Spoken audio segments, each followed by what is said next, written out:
Hi everybody. Welcome to our Solano stone fruit class. As Allison mentioned, I'm Stephanie Jordan. I'm the local food program manager at Sustainable Solano, and I'm also a trained chef. I had a catering business in Chicago for about 8 or 9 years before moving out here in 2011, and I stumbled across Sustainable Solano through a meeting about a kitchen. And so here I am, and we're now working on building a more robust and resilient local food system in Solano County. This cooking demonstration is one of many that we are doing virtually and hopefully someday live around the county. And it's to raise awareness of the specialty crops that are grown in Solano County by our local farmers. And you're probably wondering, what is a specialty crop? They are things that we eat primarily. It's vegetables, fruit, tree nuts, culinary herbs. There are also some nursery products like, flowers and, shrubbery and things like that. But we are focusing for this project on the edible specialty crop items. And these classes will go from now until about March of 2022. So you're at the beginning of a 2-year string of lots of cooking demos about all of these different crops. So today we are doing a couple of recipes, a fresh peach salsa and also a glazed stone fruit kind of dessert with pistachios. Before I dive into the recipes and the cooking, I want to talk a little bit about sourcing. We have a couple of farms in Solano County who specialize in stone fruit, and so I just wanted all of you to be aware about them and where you can go to find a lot of these great ingredients I'll be showing you today. So the first one is Brazelton Ranch. They are on Gates Canyon Road near Vacaville. I'm going to have Allison post in the chat a link to their, I believe it's their Facebook page. They do mostly correspondence and updates about their farm stand on Facebook. So if you're interested, I encourage you to check that out. Again, it's Brazelton Ranch. It's a little bit of a field trip up Pleasance Valley Road, and then you hang a left onto Gates Canyon, and then you wind down their road, and there they are. So they have all kinds of stone fruit. They've got peaches, they've got apricots, they have, what I'm using today is something called an aprium, and it's an apricot plum cross mixed thing, but it tastes a little more apricot-ish than plum-ish. Then they come in little boxes. I went up there on Wednesday, so here's the size of their box, and I don't know if you can see their logo. There it is, Brazelton Ranch. And so they often sell out. So what you want to do is give a call to their farm main phone number. They'll have a recording saying what days of the week they're going to be open and what's available. And or you can check out their Facebook page and get notifications that way too. So they sell them by the box, and it's just a farm stand right there on the farm. You go with cash. You can also Venmo them money in advance and then just go and pick up your product. So that's what I did on Wednesday. I just opened the trunk and they stuck it in the car, and it was super easy peasy after I Venmoed them some money for the fruit. The next one is the Cloverleaf Farm. And again, here it is in our chat box. Allison has posted the link. So Cloverleaf Farm is actually a collective of farmers. There's about 6 or 7 of them. Emma Torbert was one of the first who kind of got it going, and they have also a wide variety of stone fruit. They have, if you're in the north end of Solano County near Dixon or going toward Davis, she has a fruit CSA, which she delivers to up there. Unfortunately, the CSA is sold out for 2020. However, I spoke with her this morning, and she said that the Ugly Fruit Club, which is like the seconds, are still available. And so I'm working to see if we can coordinate getting some of that fruit down to the southern end of Solano County as well. But she does drops on the north end too. So there's more information on her website, and you can just go on to I believe it's like an event email list that she has on her website, and then you'll get notifications about the Ugly Fruit Club. And also she has U-Pick days. I went last summer with one of my kids, and we had a great time. And it's just she's kind of pruned the trees so that a lot of the fruit is lower down and easy to reach. And so we just got there on a Saturday. She said there's going to be about 4 to 5 U-Pick days this summer. I'm sure there will be social distancing, protocols in place, but it's a great way to go and stock up on a bunch of fruit straight from the tree. It was super fresh and yummy. And she does a variety of things that kind of ripen, you know, throughout the summer. So she also has some really fun value-added products like a peach ketchup, and she has popcorn. She will have figs in addition to the stone fruit later on in the season, closer to September. So anyway, check out her website too. She's got a really great thing going on. And Cloverleaf is certified organic also, if you're interested in that. Lastly, there is a produce stand that I've gotten to know near Fairfield. It's on Rockville Road near Abernathy, so kind of near that, what is that, the traffic circle thing at that intersection. I'm going to have Allison post just a screenshot of where it is. So if you look in the middle of your screen, it's Robledo's. So Javier Robledo runs that farm stand. He has a ton of excellent berries, if you're interested in strawberries and blackberries. He also does farm primarily organically. I don't think he's officially certified, but I did visit him and I talked to him about his method. And what he does is kind of an older, kind of old school method from Mexico that he learned there. And he brews up a concoction with like herbs and some water and lets it ferment. And then he sprays that on the plants. So if you see him out there spraying, just know that it's not pesticides. It's actually an herb mixture that will deter the pests naturally. So he has fruit and vegetables at his stand, and he also, on occasion, will bring in some other products from some surrounding farms too. So, and that's just, you know, drive up, it's just right there. It's a very basic farm stand on the side of the road, but he's a great guy and has really great products too. So those are three that I wanted to highlight today and let you know about. You can research it on your own and enjoy some really good fruits and vegetables from those farmers.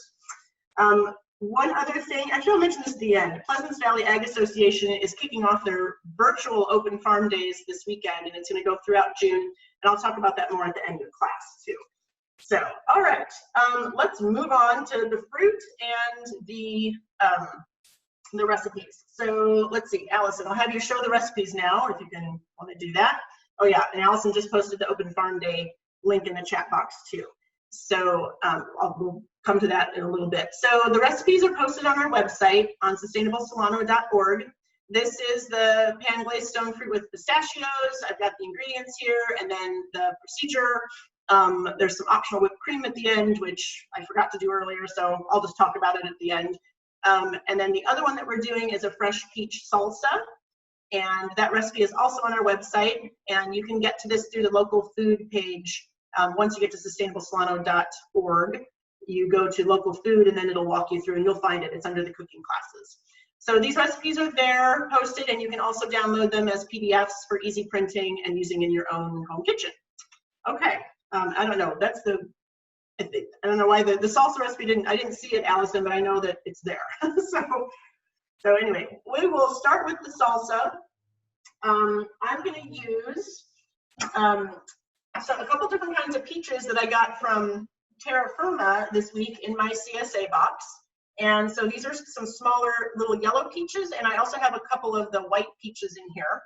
So I've started to, hold on, I'm going to wash my hands again. I started to remove the pits. I'll show you what I do. There's, you know, I don't know if there's really any particularly easy way to get the pit out, but I'll kind of show you how I handle it, and then I'll wish you luck. Because sometimes the pits just hang on.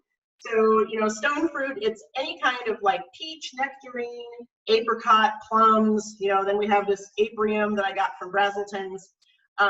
You know, they have the big pit in the middle, so that's why we call them stone fruit. It's like there's a stone inside. So what I do is I just run my knife around the outside. This is a little tiny peach. So I've run my knife around the outside, and then I'm going to twist it. And when I twist it, I get one half off, and the other half still has the pit in it, of course. So now I'm going to do the same thing around here. I'm just going to run my knife around the pit this way on the half that's still there. And then I'm going to twist it again and take off. So now I've got a fourth of the peach still attached to the pit. And now I'm just going to twist off the pit. And I think the twisting is kind of what helps to release it without getting this mush all over yourself and without destroying the peach. So then out goes my pit, and then I have my peaches. So I'll do it again. This one feels like this is a little white peach. I kind of move the peach. Instead of trying to move the knife, I move the peach so that I don't cut myself, and I just twist. Then I'm going to do it again. There we go. Twist that. This is a juicy one. And then I'm going to twist the pit out. Okay. So for the salsa, I need about 1 large peach. I'm sure I have at least that, if not more, right here. So I'm just going to give this a quick little chop and use my favorite kitchen toy here, the scraper, to get all these little bits off. All right, and I'm going to go ahead and just leave the peeling on for the salsa. You can take it off if you want. Sometimes it just slips right off. Oops, excuse me, sorry, it's loud. Sometimes the peel will slip right off with just a paring knife, if you just run a paring knife along the edge. I can kind of show you here. Sometimes they'll just peel right off like this. This one is not going to do that. I think it works better on certain varieties than other ones. The other thing you can do, I kind of remember my grandma doing this when she would do canning, is you make a little X on the bottom of the peach and then stick it into boiling water, and then that will loosen it, and then you can peel it from there. So just a couple different ways to handle that. But it is pretty easy. Once your fruit is ripe, then it usually works to just peel it with your knife. I'm gonna do a few more chunks. I think I didn't really measure this. My peaches were kind of small, so I did kind of an eyeball estimation of what 1 large peach would be. Finish up with these little chunks here. Okay, that looks like about 1 large peach right there. All right, I'm gonna set these aside. Okay, next we have a cup of little cherry tomatoes. And so I have a couple different colors here. I've got some red and some yellow. The yellow ones are also from terra firma. And the yellow ones are called sun golds. And they are not super, super sweet. They have a little bit of a more acid in them, which I thought would work really good for this salsa, because the sweetness is going to come from the peaches. So I'm going to use that plus some of these kind of standard little red cherry tomatoes. And I'm using a different knife for these little tiny tomatoes. This knife is serrated, so it has that jagged edge, and I'm just cutting them in half first, and then I'm going back and just cutting the halves again. So I'm quartering these because this is going to be a little bit of a chunky salsa. Some of these tomatoes that are a little bit bigger, I'll go back and cut again, but I'm just going to kind of go through here and get them halved and quartered.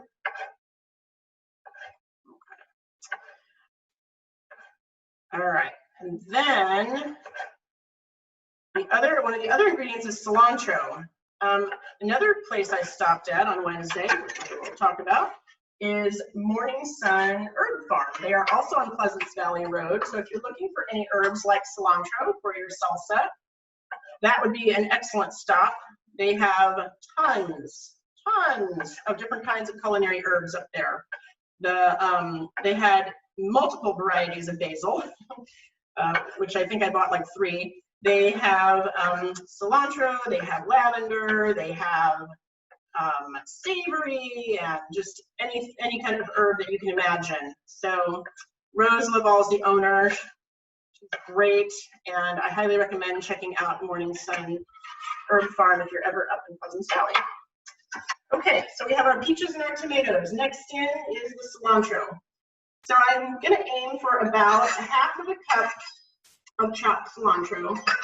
And so I already took off kind of the big stems at the bottom. There's a few left here. The little tender stems, I'm just going to leave on. I'm not going to worry too much about that. I'm just going to bunch it all up and chop it up and throw it in. There's actually a lot of flavor in the stems. I have a friend from culinary school who's originally from India, named Sushma, a good friend of mine, and so she would always keep the stems on whenever she was cooking Indian food because it has lots of flavor. I made a soup the other day, and I put the cilantro, the full sprigs of cilantro into the soup to flavor it. So it's a good flavor enhancer, the stems on your herbs. Okay, there's my cilantro. We'll see if I guesstimated that about right. Yep, close enough. Looks good. Okay, throw that in. Half a cup. So these are really pretty simple recipes. It was so hot the other day, I thought we're just going to do at least one recipe where we don't have to turn anything on and cook anything. So, all right, there's that. Next is our onion. I have a red onion here. There's a little bit of a chunk pulled off. I'm going to go ahead and show you guys how to cut an onion. So the root end is down here, and I've left a little bit of that root on. And I'm going to peel off some of the skin that's still there. Okay, so what I should have now is my half of an onion. This is the top, and this is the root end. So I'm right-handed, so I'm going to put this down on my cutting board so that the root is on the left, and the top of the onion is sort of facing the right. So I'm going to shave off that little top part there. Make this easier to access. Okay, so then what I'm going to do is I'm going to cut this 3 different directions, and if I cut it in the same, if I make the same size cut in every direction, then I will have a little perfectly diced onion. So the first cut is going to be horizontal, which is a little crazy. So I've got my left hand up here, my fingers are up, and I'm going to make cuts into the onion. I usually tend to do it about 1/4 of an inch at a time. Okay, so I've made about 3 cuts now. You're going to see I'm not going all the way through. I'm ending right before I get to the root end, which is on the left. Okay, now I'm going to turn the onion so that the root end is on the top of my cutting board, and I've got the top end toward me. So now I'm going to cut straight down, and I'm going to kind of swipe my knife out right before I get to the root end. Okay, so see, I'm just going through same approximately sized cut, and I'm not going all the way through because the root is still holding all these layers together for the most part. There's a few pieces coming off, but it's going to hold it together. Okay, so now I have it sliced this way. I'm going to turn it back to the original position so that the root is on the left, and I'm going to go straight down. And you can see I'm kind of curling my left hand like this so that if my knife comes up against my hand, my knuckles are blocking the sharp edge of the knife from cutting off my fingers. Okay, so now I'm just going to go straight down. You want to glide your knife through straight down, and again, it's about the same size cut. And so here's my pile of diced onion right here. There's always a little bit left on this section, and so if it's hard to get it, if it's hard to cut it standing up in that last position, I definitely would put it down so that you have a nice flat surface, and then you can trim it up along those corners, and then maybe turn it back up there to get a few more slices off, and then this will go over there in my little compost bucket. Okay, and then you can, if there's still a few bits that didn't quite make it into your cuts that are still a little bit big, you can go back and do a little chop, chop, chop. And I have more than enough here. I think I only need like 1/4 cup or so of the onion. Okay, yep, here we are. All right, this would be a great recipe for kids to do because it's really pretty easy and straightforward. And then you can adjust the level of heat too, which we will talk about next. Okay, so I have some extra onion here. Throw that on.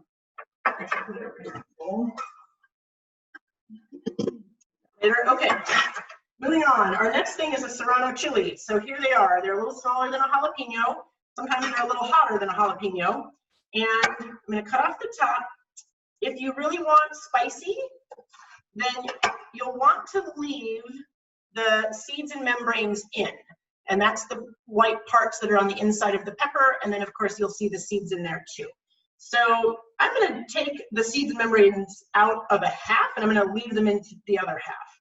So for this one, I'm going to just kind of shave it out, tap it out like this. Oftentimes the seeds will just kind of come out if you tap it on the counter. That one's out. Okay. I'm going to get rid of those seeds.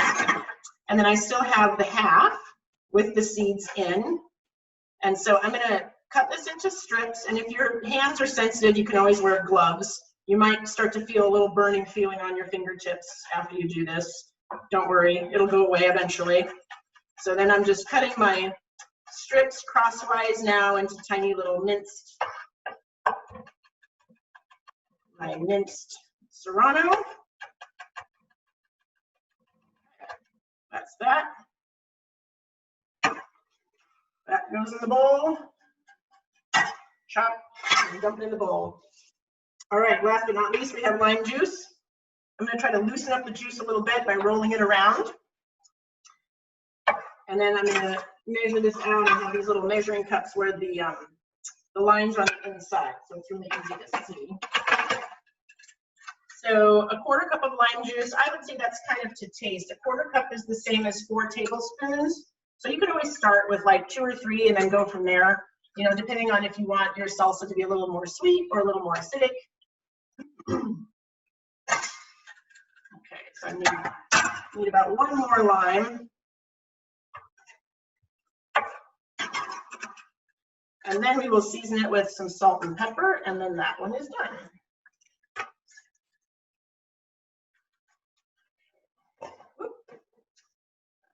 Away. Okay. All right, in goes my lime juice and a little salt and pepper. This is just kosher salt. I'm just going to give it kind of a sprinkle, a couple of big pinches, and we'll add a little bit of black pepper. Okay, and then I'm going to give this a mix. And this, it's always good to let these things sit for a few minutes to let the flavors blend. So I think on the recipe I recommended about 15 minutes letting this sit. It's really nice and colorful. Okay. And what will probably happen is that the lime juice and the salt will start to draw some of the juices out of the tomatoes and the peaches, which is fine, so you may need to remix it a little bit. So there is our fresh peach salsa. Good on tortilla chips, good on grilled pork chops or tenderloin. Any uses for that? Might even be good on fish. All right, I'm gonna clean this up a little bit.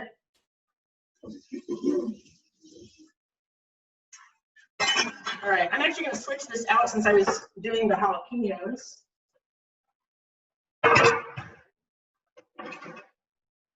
I'll do the cutting boards around here. Okay, so moving on to our pan-glazed stone fruit. So for this recipe, I'm going to use primarily these apriums that I got from Brazelton Ranch. They are kind of like really large apricots is what they look like. What I noticed earlier when I was cutting them is that flip super easy. So these are, you know, when we were talking about getting the pits out, these are a piece of cake to get the pits out. I don't even really have to, they just fall apart and then the pits come out. So for this recipe, I need the equivalent of approximately six peaches. I also have some nectarines, which are in here. Nectarines tend to be a little firmer. They're a little brighter red in color, and they are not fuzzy. So if you're trying to distinguish a peach from a nectarine, the ones that have the fuzz are the peaches, the ones without the fuzz are the nectarines. So I've got a few of those in here, so I might see if those, we'll see how they split open.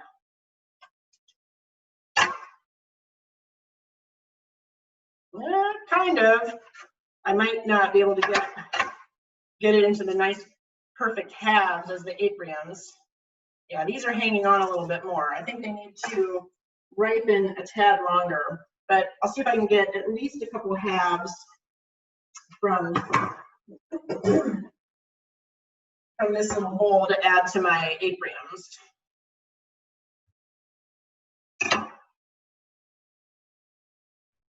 Yeah, there's one. Okay. I don't think I can We'll be able to get, okay, let's see what else I have here. Oh, I have a couple more peaches. So this will be kind of a mishmash of fruit going into this dessert. So today I'm going to use just a big nonstick pan. This is an induction burner, and this pan happens to work on induction. You could also use cast iron on either induction or on a regular stovetop. So if you don't want to do like a nonstick thing, you have that other option too. So I'm going to go ahead and turn this on, get it heated up here. Okay. All right, so what we're going to do here is we're going to mix together water and lemon juice and some sugar to start making like a little sauce. I'm going to go ahead and cut a couple of more of these apriums. I'm just going to put in as much as I can fit into the pan.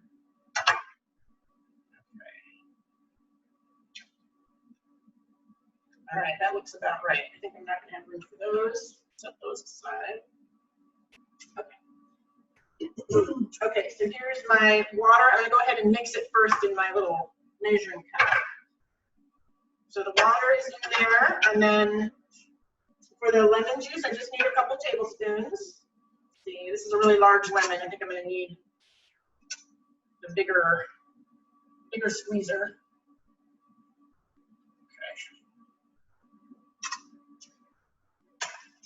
The lemon juice also helps, you know, we put lime juice into the salsa. If you're doing any kind of like a fruit, you know, display or fruit platter, a little lemon juice on these fruits will also help keep them from turning brown. So, okay, so there's my 2 tablespoons of lemon juice. I'm going to just combine this in here with my 1/3 cup of water. Get it all consolidated in one spot first. And then we have 1½ tablespoons of sugar. One. I'm just going to kind of eyeball that, 1/2, okay. And a little bit of salt, 1/4 teaspoon of salt.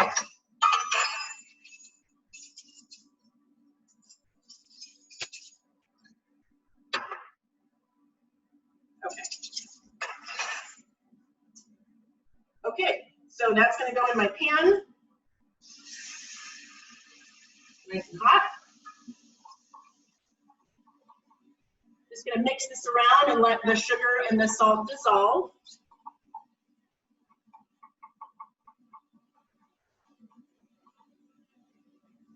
Okay.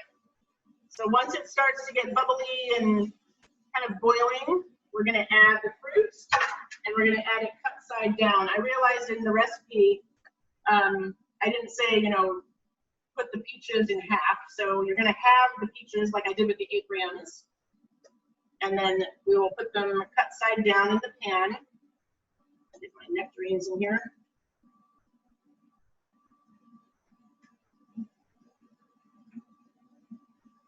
All right, let's see what I can fit in here. Oh, maybe a couple more. Okay. All right. I can tell that this pan is not heating entirely evenly. So I'm going to move it around a little bit. And then I'm also going to cover this. So I don't have a lid for this pan, so if you don't have a lid, just use some foil. Grab some foil.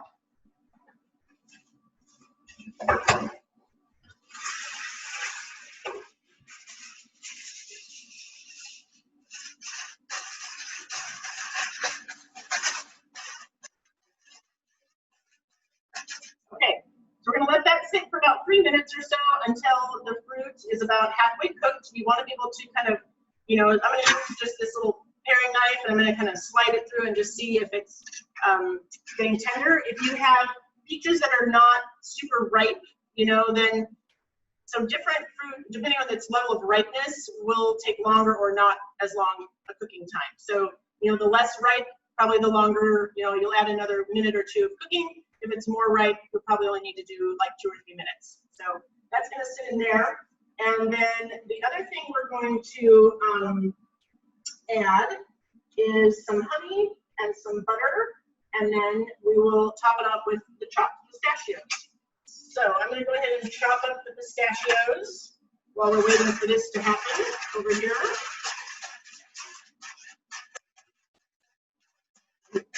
Smells good.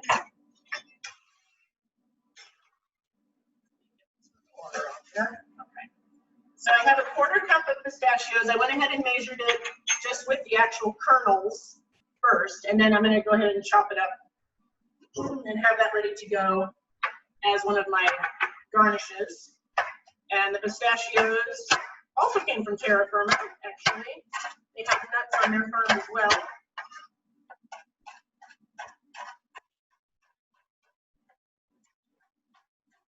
If you don't have pistachios, I think pecans would be great with this. Almonds would also be another good substitution.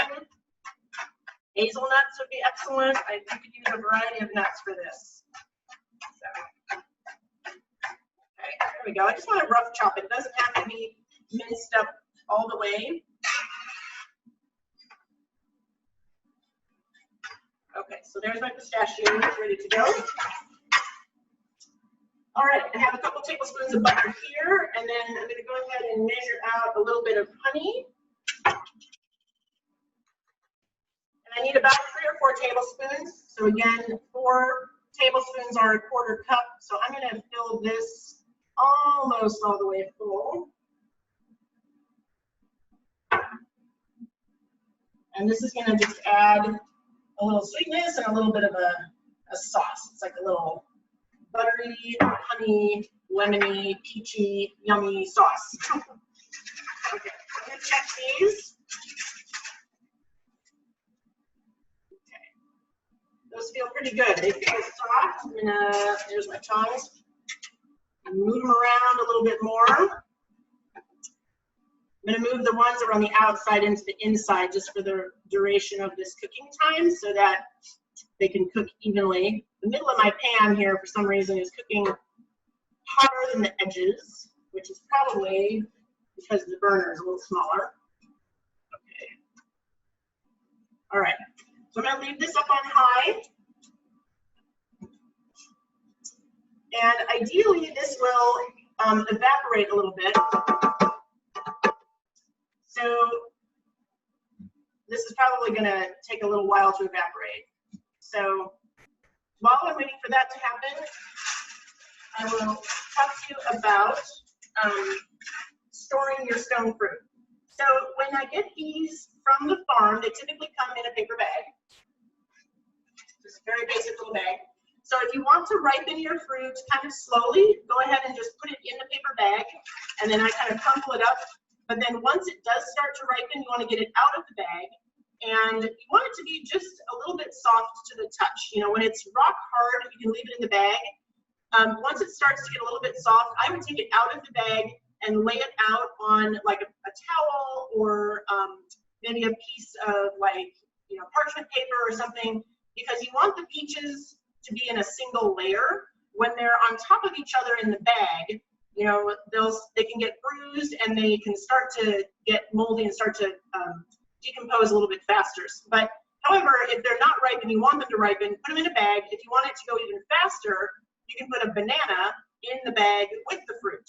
But then once it starts to get ripe, I typically lay them out on the counter. So that's kind of how I would store them. If you refrigerate them, then they can change the texture a bit. So they're really best just left out on the countertop. Okay. All right, these Abrams are definitely getting done. So I'm going to go ahead and just add my other ingredients here. There's the butter and the honey.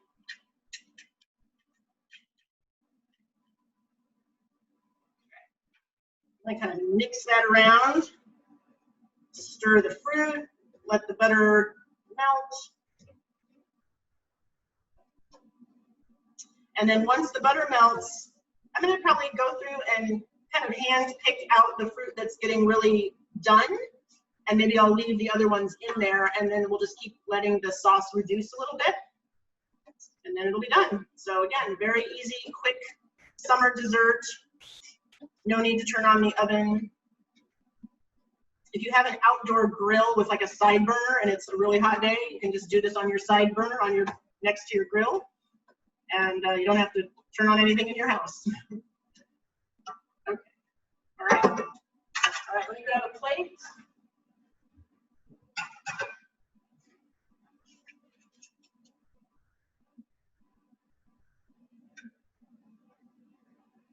these are getting, they're almost flattening out. They're getting cooked. Let's see, I've got a couple of the nectarines. That one's definitely done. Okay. All right, so there's my cooked fruits. Next, I'm going to pull out some of the sauce, which is starting to get a little bit syrupy at this point. So I'm going to spoon some sauce on. Let's see here. I think I need, yeah, no, that's okay. I'm going to use this tablespoon here.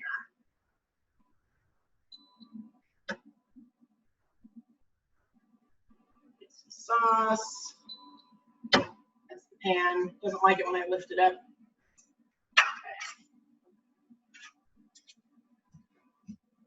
Stick a couple more on there.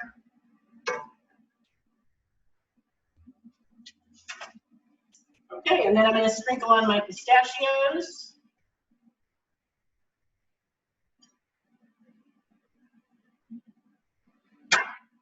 And that is that. I'm going to go ahead and turn this off. I could definitely continue to pull. Actually, I think I will just take the fruit out.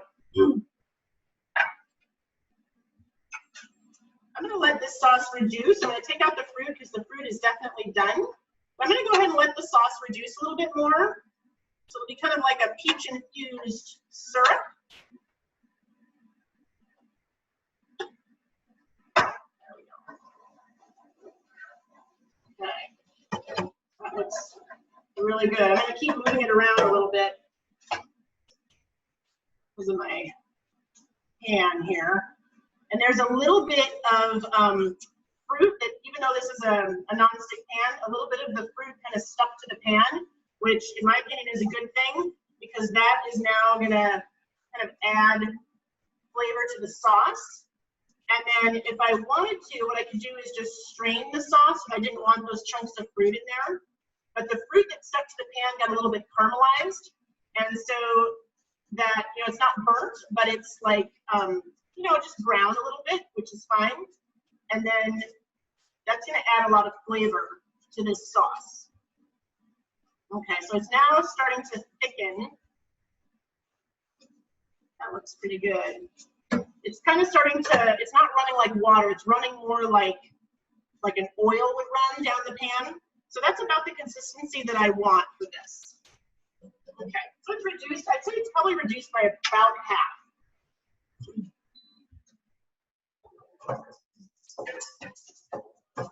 So if you do want to strain it, you can use just a fine mesh strainer like this. I'm going to do that just to get those chunks of fruit out. And then I'll have a nice smooth sauce, which I can use to serve my fruit dessert. Push that out. There we go. Okay. All right, and then just a note on the whipped cream. You know, this would be good added to, like, this is like a nectar now. This might be good added to all kinds of things. So if you wanted to do the whipped cream, what I recommend doing is you put a bowl, like a stainless steel bowl, like this, into your fridge or your freezer to make it really cold. And then you just pour in some heavy whipping cream and a little bit of powdered sugar to taste. If you don't have powdered sugar, you can use regular granulated sugar, but it may not integrate all the way. Powdered sugar works the best. Superfine sugar also works great too. And then you can do it by hand with a whisk. You'll be whisking a lot, but you can do it by hand with a whisk, or you just take a hand mixer and whip it up, and then you'll have, it'll go from like liquid to soft peaks to then stiff peaks. And you'll know that you're at stiff peaks when you pull your mixer or your whisk out, and it actually just does what I'm saying. It kind of makes these peaks like a little mountain, and it stays put, and it doesn't droop back down. So that's how you would do the whipped cream. Okay, perfect. So let's talk a little bit about the open farm days coming up. Oh yeah, and then I have one more little kitchen gadget to show you. So Pleasant Valley Agricultural Association, they in years past have had actual open farm days where you can go and visit the farms and take tours and do some different activities. This year they're doing it virtually, so they've got still some really fun things happening. This first weekend is about native plants, sheep, and alpaca. So if you're interested in wool or fiber or textiles or any of that, this is a good weekend to check it out. A lot of the farmers are also doing a 2 o'clock p.m. story time for kids. So they have all found some farm-oriented books, farm animals, plants, who knows. So they've taken it upon themselves to find their own stories, and they're going to be reading the stories at 2 o'clock in the afternoon. So all of this information is on PleasanceValleyAgricultureAssociation.com. Next weekend, their focus is on lavender. There's also another lavender trail type of tour and festival that happens, which I believe is a different weekend. So they're trying to stagger them. So if you're super into lavender, you might have 2 different weekends to go check out, virtually, of course. And then the week of the 20th and 21st, the focus is on wine, olive oil, and honey. I will probably be doing a cooking demonstration that focuses on some easy sauces to use on grilled items with olive oil from those farms. And then June 27 and 28 is all about the different kinds of produce, fruits and vegetables, and nuts that are grown on those farms on that weekend. So we'll regroup with a bunch of produce. So I'm going to try to coordinate some of the classes with some of these open farm day events and themes, and we'll go from there. So I hope you guys can check it out. It'll be really fun. I know they've been filming little commercials and little bits of information about the farms. So yeah, please do check it out. They're our neighbors, and they're really great people. Let's see, what else was I going to, oh, the baby food containers. Okay. So the other thing you can do with all this stone fruit is, of course, you could cook it down. You could peel it, cook it down, almost like you're making a jam. But I have done like a sauce, just a really simple like peach sauce that you could use to put on ice cream or on, you know, angel food cake or whatever you want to use it for. You could even put it on pancakes, etc. So what I like to do is, after I've made my fruit puree, is I have kept these baby food silicone containers, which I used when my kids were really little. And so I just load the fruit sauce up into these little holes in the silicone mold, and then the lid goes on, and I throw it in the freezer. And then after it's frozen, you know, you just pop it out, and you've got your little chunks of sauce for whatever you're doing, your pancakes or whatnot. So there's a couple different kinds. This, and I'm assuming you can still buy these things out there. This is from the Beaba line, and then this is Annabelle Caramel. And so this one's the same idea, just the squares. And so if you have any of these sitting around left over, they work great for fruit sauces like this and purees. They work great for pesto. Sometimes I make a big batch of, you know, pesto or chimichurri or whatever, and stick it in here and freeze it. And then I have it for when I just want to toss it with like a couple servings of pasta or whatever it is I'm doing. So just a little kitchen strategy there.